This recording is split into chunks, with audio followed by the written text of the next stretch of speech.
हर बार जब बाहर बिजली कड़कती थी वो सीवर पाइप पर एक जोर की चोट मारता था ताकि उसकी आवाज उसी शोर में दब जाए और ऊपर खड़े गार्ड्स को कुछ सुनाई न दे। वो मोटा पाइप ही उसका आखिरी रास्ता था। इतने सालों की कोशिशों के बाद आखिरकार वो उसे तोड़ने में कामयाब हो गया। एकदम से गंदा पानी बाहर फूट पड़ा। बदबू ऐसी थी जिसे बयान करना मुश्किल था, लेकिन उसे कोई फर्क नहीं पड़ा। वो उसी गंदे पाइप के अंदर घुस गया, आजादी की तरफ बढ़ते हुए। बदबू से भरा रास्ता था, लेकिन उसने दांत भींचे रखे क्योंकि वो करीब 20 साल से इस जेल से निकलने की कोशिश कर रहा था। जैसे ही वो सीवर से बाहर निकला, बिना वक्त गंवाए जंगल की तरफ भागा। कुछ ही देर में सुबह हो गई। जेल में हाजिरी लग रही थी। जब गिनती हुई तो पता चला कि सेल नंबर 245 वाला कैदी गायब है। गार्ड चिल्लाया, अगर मैं ऊपर आया तो मार मार कर तुम्हारी चमड़ी उधेड़ दूंगा। लेकिन अंदर से कोई जवाब नहीं आया। गुस्से में गार्ड दौड़कर पहुंचा, लेकिन जैसे ही दरवाजे के पास पहुंचा वो सन्न रह गया। अंदर कोई था ही नहीं। उधर वार्डन जूते बदल रहा था। तभी अचानक अलार्म बज उठा। वो समझ गया कि कुछ बहुत गलत हुआ है और तुरंत सेल ब्लॉक की तरफ दौड़ा। क्या मतलब तुम्हारा कि वो यहाँ था ही नहीं?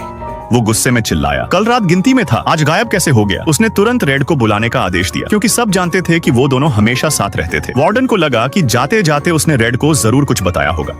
कुछ भी नहीं। ये सुनकर वार्डन और भड़क गया। जेल के इतिहास में ऐसा कभी नहीं हुआ था। गुस्से में उसने दीवार पर लगे पोस्टर पर एक पत्थर दे मारा, लेकिन अजीब बात ये थी कि पत्थर पोस्टर के आर पार निकल गया। वो चौंका, आगे बढ़ा और पोस्टर को खींचकर हटा दिया। पीछे एक बड़ा सा सुराख था जो सीधे जेल के बाहर जाता था। सबके होश उड़ गए। किसी को समझ नहीं आ रहा था कि इतने लंबे समय में ये सुरंग कैसे खोदी गई। गार्ड्स और कुत्तों ने पूरी तलाश शुरू की, लेकिन पूरे दिन बाद भी बस एक घिसा हुआ छोटा हथौड़ा और फटा हुआ कैदी का कपड़ा मिला। आज भी गार्ड्स को यकीन नहीं होता कि सिर्फ एक आदमी ने, वो भी एक छोटे से हथौड़े से, इतनी लंबी सुरंग खोद दी थी।